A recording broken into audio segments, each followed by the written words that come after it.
En el siglo XVIII, el barón de Montesquieu dejó dicho que la paz no se puede comprar, pues aquel que la ha vendido queda en mejores condiciones para volver a venderla. Matar a los magistrados en la toma del Palacio de Justicia, el M-19 contó con nuevos magistrados más complacientes, hasta que con la Constitución de 1991 los terroristas pasaron a controlar el Poder Judicial. Después de que el gobierno de Gaviria firmara la paz con el M-19, el EPL, una parte del ELN y otras bandas, los asesinatos se multiplicaron. Durante los años 90 hubo muchísimas más víctimas del llamado conflicto que durante los 80.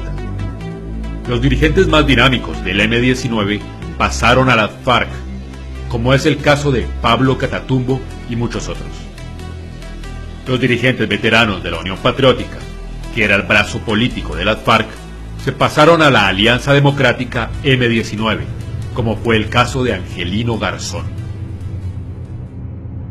La Constitución de 1991 fue el resultado de los acuerdos del M-19 con ese gobierno, cuyo principal ministro era casualmente el mismo Humberto de la Calle, que ahora negocia con las FARC en Cuba, un personaje que además fue nombrado magistrado tras la masacre del Palacio de Justicia. Entre los grandes logros de los terroristas está que en esa Constitución se reconozca el delito político, cosa que no se ve en las leyes de ningún país civilizado. También se mencionan los diálogos de paz con grupos armados. Esa Constitución autoriza a matar gente para precisamente poder abolir esa misma Constitución. Por eso la violencia se multiplicó desde que fue implantada. Ya los guerrilleros amnistiados preparaban el terreno para sus camaradas que seguían delinquiendo. Cabe aclarar que en Colombia se tiene la creencia de que paz es ceder ante las pretensiones de los terroristas.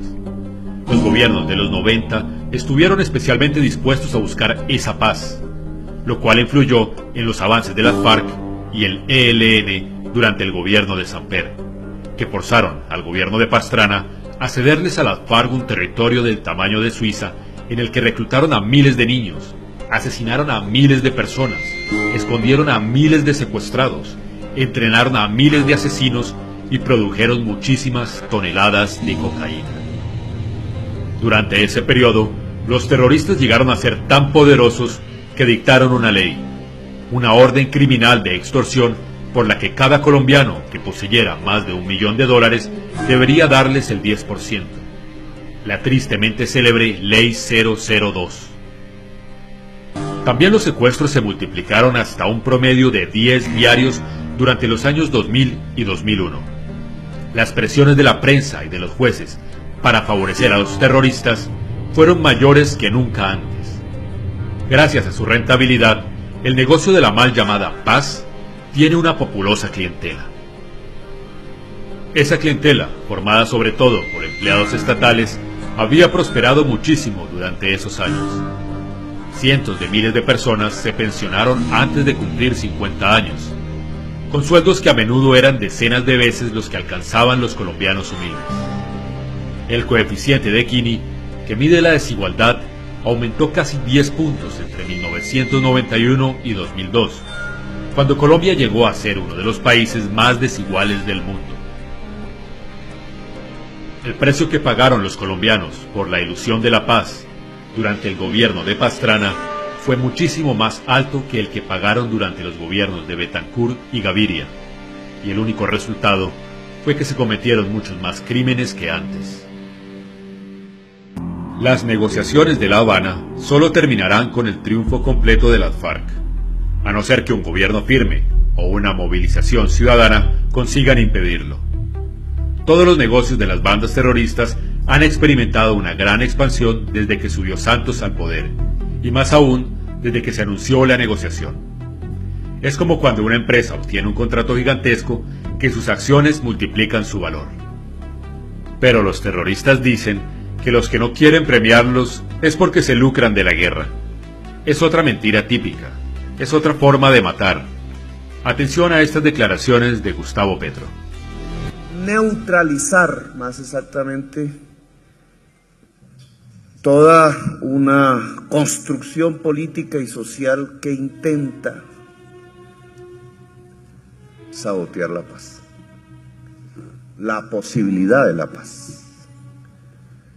Sectores de este país, políticos, sociales, económicos, etcétera, hasta religiosos, ideológicos, que han sobrevivido, se han enriquecido de la guerra, de la muerte, tienen hoy tanta contundencia, tienen tanta fortaleza derivada de los 8 años de gobierno del presidente Uribe, que tienen la capacidad de sabotear quizás la última oportunidad de esta sociedad de encontrarse a sí misma, de abandonar definitivamente los caminos de la violencia y de construir un país democrático.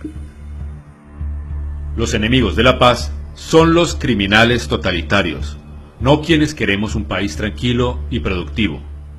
Explotan la corrupción del lenguaje y llaman paz al crimen, a la expansión de sus negocios y a su poder. Los nazis terminaron juzgados y castigados en Nuremberg. En cambio, los terroristas colombianos siempre triunfan. Después de dirigir el asesinato en masa desde el Comité Ejecutivo Central del Partido Comunista y la vicepresidencia de la Unión Patriótica, Angelino Garzón llegó a ministro del gobierno de Pastrana y vicepresidente del de Santos.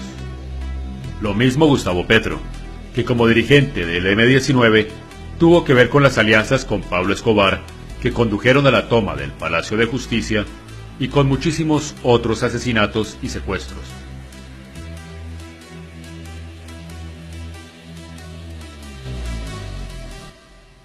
Cuando Timochenko, Romaña e Iván Márquez sean alcaldes y ministros, estarán buscando la paz con los terroristas que los reemplazarán, que serán mucho más poderosos y matarán mucho más, sencillamente porque por entonces tendrán muchos más aliados en el gobierno y en la política legal, y porque a las FARC se les darán muchos millones de hectáreas para que exploten la producción de cocaína y la minería que ahora es ilegal. Estarán en condiciones de vender la paz aún más cara y nadie tendrá derecho a sorprenderse, porque lo que llaman paz es como si los policías se aliaran con los ladrones para repartirse el botín. Claro que siguiendo ese ejemplo, los policías no serían solo los políticos desaprensivos, sino esa mayoría de los colombianos que admiten que van a reconciliarse con los criminales como si los hubieran agraviado. Lo hacen porque creen que así evitarán riesgos y solo los multiplican. Eso es obvio porque el derecho penal se inventó precisamente para que no imperara la ley del más fuerte. Cuando una comunidad lo declara abolido, autoriza a los asesinos a matar. El referendo que convocará el gobierno es la ocasión en que los colombianos podrán escoger si prefieren humillar a las víctimas y someterse a los victimarios o convertir al país en una democracia respetable.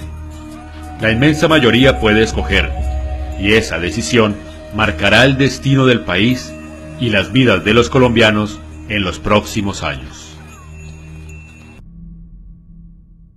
Quizás.